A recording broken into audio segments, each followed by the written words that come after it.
Tory Lanez might have been locked up, but the story far from over. New bombshell evidence just dropped, and it points the finger not at Tory, but at Megan Thee Stallion's own ex-best friend, Kelsey Harris. Yeah, the same Kelsey who went ghost during the trial, pleaded the fifth, and avoided giving straight answers. She's now officially being called out in public by Tory's legal team, and y'all, this might just flip the entire case upside down. She had the gun. She fired it 3 times. Mr. Peterson grabbed her arm and knocked it down, and the gun fired 2 more times. In essence, Mr. Peterson never shot anybody. Let's rewind to the night it all went down. July 2020. We knew from jump that things got heated at Kylie Jenner's house. But what we didn't know, Kylie allegedly kicked both Tory and Megan out after some messy drama between the girls. According to Tory's defense, the real beef was between Megan and Kelsey. Not just about some attitude or slick comments, but because Megan was sleeping behind Kelsey's back with multiple men. Yep, it was all jealousy.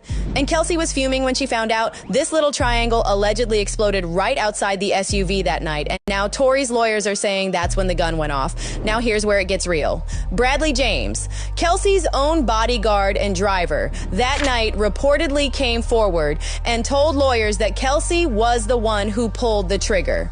Mr. James informed us he was working as the bodyguard and driver for Ms. Kelsey Harris during Mr. Peterson's trial. As such, he was in close proximity and he had privy to conversations she was having with her husband and others. James claimed he overheard Kelsey admit to shooting Meg. And y'all, that's not some Twitter rumor. This was part of a public legal statement presented by Tory's new team.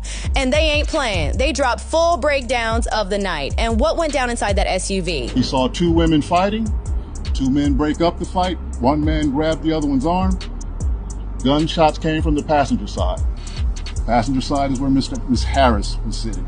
Now here's the kicker. This story actually matches the testimony of the only unbiased witness, Sean Kelly. Remember him? The dude who saw the whole thing from his balcony. Even in court, Sean said he saw 2 women fighting and one of them had the gun. So if we trust the witness and the new driver confession, Kelsey's name is getting real loud right now. Let's talk forensics. Tory's defense says he was excluded from the gun clip.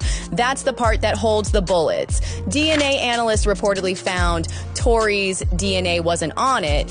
And even on the actual weapon, the odds of his DNA being there were 0.01%. So why was he the only one tested? Now let's talk about the elephant in the room.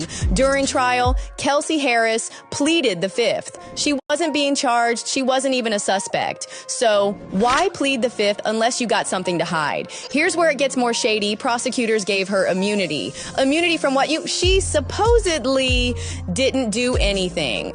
Right? So not only did she avoid testifying, she walked away with legal protection. That move alone makes this new confession from her driver hit different.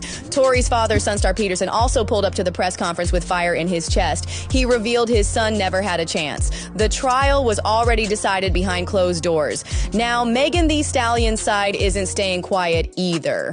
Her attorney, Alex Spiro, clapped back and said, Tory Lanez was tried and convicted by a jury. This isn't a political matter like it's a violent assault that was properly resolved in court. But Tory supporters ain't buying it. They're saying this was never about justice, just about headlines and PR.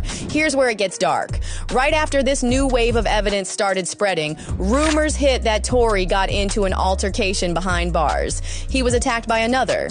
Unite the People says this could go to the Supreme Court of California, and if they take it seriously, Tory might have a real shot at freedom.